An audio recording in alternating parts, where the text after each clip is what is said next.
la convention de Minamata. Mais avant de vous parler de la convention, je vais faire un résumé bref de la vidéo précédente concernant la maladie de Minamata qui est apparue aux abords de la baie au Japon dans les années 50. C'est le résultat de l'intoxication au mercure des poissons due au déversement des produits toxiques provenant d'une usine en amont de la baie, poissons que mangeaient les habitants sur le pourtour. Les habitants et leurs familles et leurs proches, essentiellement des pêcheurs. Ils ont fini par être intoxiqués eux-mêmes par le mercure.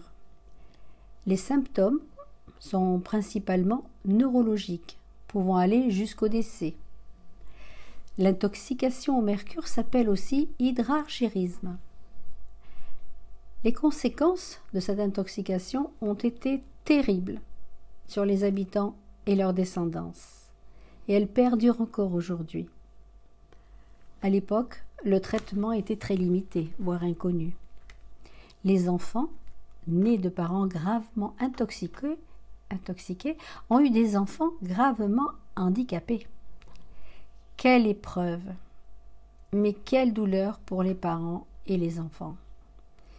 Il y a des personnes encore aujourd'hui qui, sans être intoxiquées gravement, ont des handicaps qui diminuent leur qualité de vie au quotidien. Les procès se sont succédés. Les indemnisations n'ont pas été faciles à obtenir et bon nombre sont encore aujourd'hui en cours d'étude par la justice. Selon les statistiques gouvernementales de l'année 2000, cette maladie a fait précisément 2265 victimes et dont 1784 seraient décédées. Mais nous parlons là de statistiques de 2000 et nous sommes en 2023. Je n'ai pas trouvé d'autres statistiques. C'est sans parler aussi de la pollution de la mer par ce type de mercure, le méthylmercure. Ce produit qui a été identifié en 2020 par une équipe de chercheurs internationaux, de chercheurs scientifiques internationaux. Le mercure était déversé depuis 1932 et jusqu'en 1968 dans cette baie. À ce jour, l'histoire n'est pas encore terminée. Il y aurait environ 20 000 personnes qui ne sont pas encore reconnues. Des personnes adultes encore aujourd'hui portent plainte. Mais elles doivent prouver qu'elles avaient consommé du poisson à l'époque de la pollution ou leurs parents. C'est incroyable. Les gens ont forcément mangé ce poisson puisqu'ils n'en savaient rien encore, cette intoxication. Et le système judiciaire freine au possible avec des questions qui n'ont pas de sens et qui laissent les personnes dans le désarroi et se sentant méprisées. Officiellement, les eaux de la baie auraient été nettoyées à ce jour. Mais quelle certitude que tout ceci soit bien nettoyé, je n'en sais rien. Les pêcheurs, eux aussi, préfèrent aller bien au large pour être sûrs de ne pêcher que du poisson non contaminé. Un grand parc aussi a été érigé sur la baie, avec tous les traitements a priori anticipés pour détoxifier l'environnement. Tout a été fait pour ça. Les jeunes aujourd'hui voudraient tourner la page et qu'on ne parle plus de Minamata comme d'un endroit où il ne fait pas bon vivre. Alors je raconte cette histoire tragique avec des mots, mais les mots ne sont pas aussi forts que les photos. Deux journalistes, Eugene et sa femme, Elaine Yoko Smith, qui travaillaient pour le magazine Life, sont allés à Minamata en 1971 pour y faire un grand reportage. Ils ont été bouleversés. Ils ont édité un livre avec beaucoup de photos bouleversantes, il n'y a pas d'autre mot, du mercure, des conséquences du mercure. Eugene Smith est décédé en 1978, mais sa femme, elle, continue d'informer.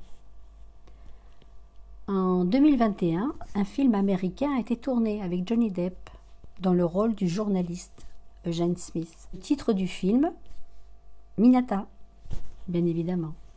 Ce film retrace l'histoire de ces deux journalistes qui ont fait cette enquête si approfondie. Johnny Depp a demandé expressément à jouer ce rôle et il a produit le film. Je crois qu'il faut vraiment aller le voir, ce film. Lorsque l'on voit ce qui est arrivé à ces enfants et à ces adultes et que cela a pris tant d'années avant qu'on arrête de polluer, on peut être dévasté parce que c'est toujours la même histoire. Enfin, la catastrophe qui s'est produite à Minamata a conduit les hommes à créer un accord multilatéral sur la réduction, voire l'élimination de l'utilisation du mercure dans notre société. Et c'est donc en janvier 2013, à Genève, qu'a été signé un accord visant à réduire les émissions mondiales de mercure. C'est la fameuse convention de Minamata. C'est un accord conclu par écrit entre tous les États et régi par le droit international.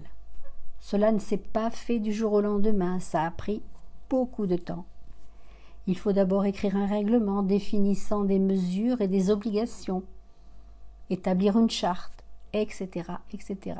Tout un processus juridique complexe. Cela prend énormément de temps.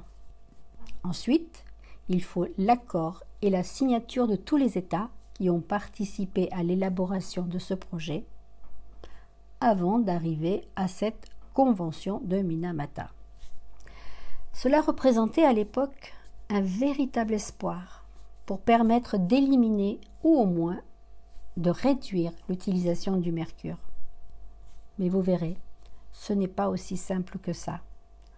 Nous sommes en 2023, soit 10 ans plus tard. Et les choses avancent avec tellement de lenteur que parfois c'en est désespérant. Le sujet est complexe, mais intéressant. Et ça nous concerne tous. J'y reviendrai un peu plus tard. Voilà, j'espère que cela vous aura intéressé. Et si oui, pensez à liker et à vous abonner. Cela me permettra de pouvoir continuer. À très bientôt. Je vous remercie.